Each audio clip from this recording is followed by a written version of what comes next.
di tahun 2020-2021 rempah-rempah ya secara umum ke Belanda itu sekitar 50 juta US dollar.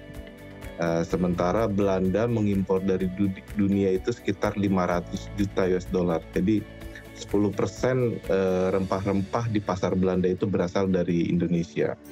Sini ada First Nation, ada Cuts Trading, banyak sekali di sini importer rempah-rempah. Nah, untuk jahe sendiri kami mengamati peningkatan impornya itu cukup signifikan. Selama tahun 2020-2021 itu meningkat sekitar 20% di pasar Belanda. Kemudian di sini juga banyak diaspora Indonesia yang sekarang kita sudah banyak bekerja sama dengan mereka. Salah satunya mungkin rekannya Bu Sulianti Sunaryo ya dari Inter Aromat yang memasarkan produk-produk dari Singabera. Kalau untuk ke Australia, peraturannya cukup ketat. Jadi kalau produk fresh itu tidak boleh. Ya, okay. Jadi optionnya harus dikeringkan, tapi market untuk jahe dikeringkan kurang bagus untuk di Australia karena di sini juga ada local ginger yang fresh dan banyak. Jadi kalau dikeringkan kayaknya kurang kompetitif. Jadi mungkin market yang bisa seperti yang saya sudah kerjakan itu dalam bentuk powder minuman, mereka biasanya dalam bentuk saset gitu ya, cuman kadar gulanya yang lebih rendah gitu karena sementara ini dari yang saya impor itu semuanya masih dikomplain terlalu manis, itu aja.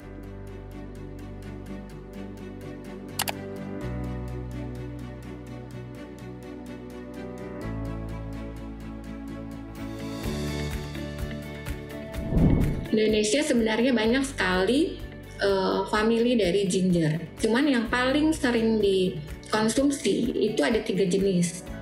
Terutama jahe putih yang ukurannya besar, kemudian ada jahe putih yang ukuran kecil, di Indonesia dikenal dengan nama jahe emprit, yang selanjutnya ada juga namanya jahe merah. Kalau kita lihat jahe itu yang perlu diperhatikan mulai dari awal adalah industri benihnya.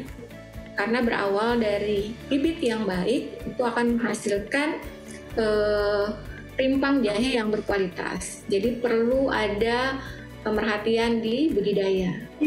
Karena nanti dari budidaya kita akan menghasilkan rimpang yang akan kita olah menjadi apa pilihannya. Apakah kita akan jual atau kita gunakan dalam bentuk segar atau perlu processing.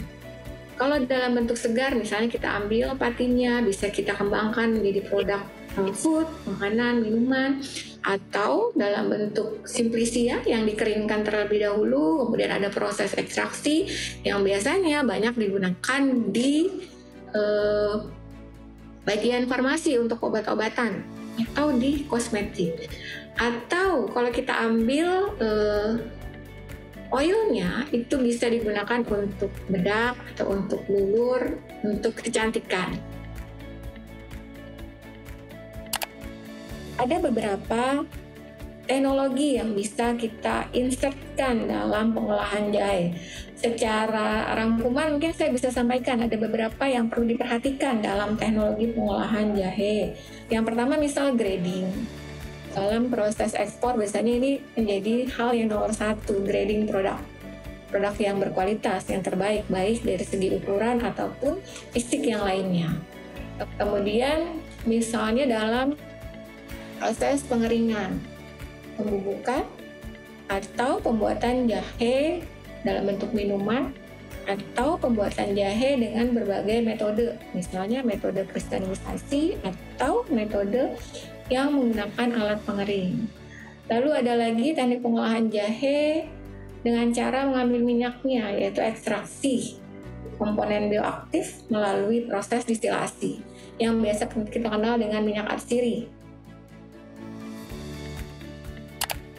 Pertama adalah standar pengujian residu pestisida. Ini nanti berhubungan dengan mulai cara budidaya, kemudian kandungan mikrobia, kemudian logam berat. Nah, standar pengujian inilah yang harus dipatuhin.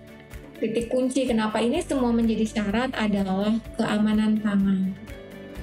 Nah, ini contoh standar bahan baku. Pada saat dia digunakan untuk obat-obatan, standarisasinya pasti akan lebih ketat lagi.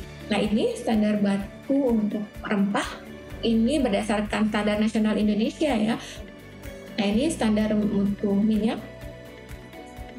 Pada saat standarisasi fisik tadi produk, yang perlu diperhatikan adalah legalisasi. Nah, untuk jenis produk olahan di Indonesia sendiri ada beberapa peraturan supaya dia bisa dipasarkan. Sebagai contoh ada izin halal, ada lolos sertifikasi CPOTB. CPOTB ini adalah cara pengolahan obat tradisional yang baik.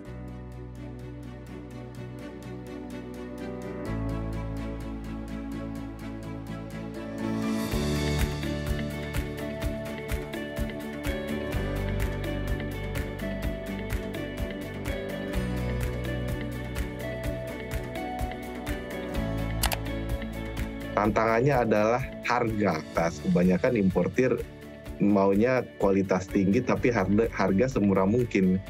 Karena harga ginger dari China menurut mereka itu adalah yang paling murah. Ya, meskipun kita bilang kualitas jahe dari Indonesia itu lebih baik, tapi kadang-kadang kualitas itu bisa sedikit ditawar selama harganya bersaing, karena jahe itu kan nanti akan diolah sedemikian rupa sehingga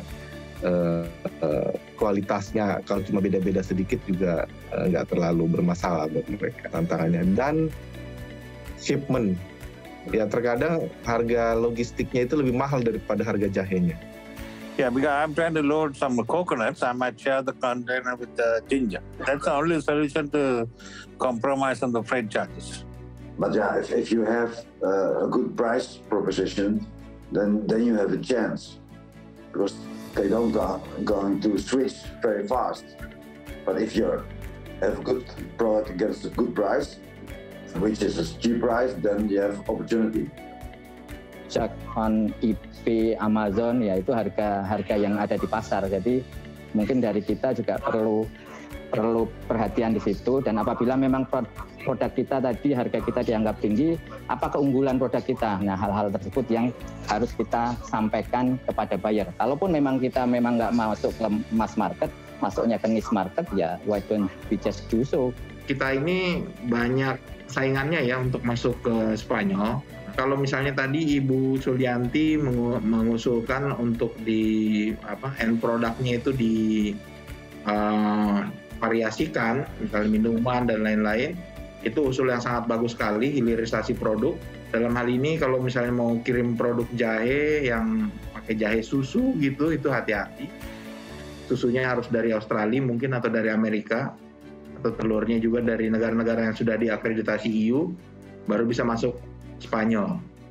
Nanti seminar ini bisa menggambarkan ya informasi mengenai posisi ekspor, kemudian nanti menjalin kerjasama ya dengan pihak yang untuk proses hilirisasi, dan juga menghimpun masukan dan saran. Jadi kita terbuka nanti sehingga dari sisi supply dari petani ataupun koperasi bisa memenuhi keinginan dari pembeli.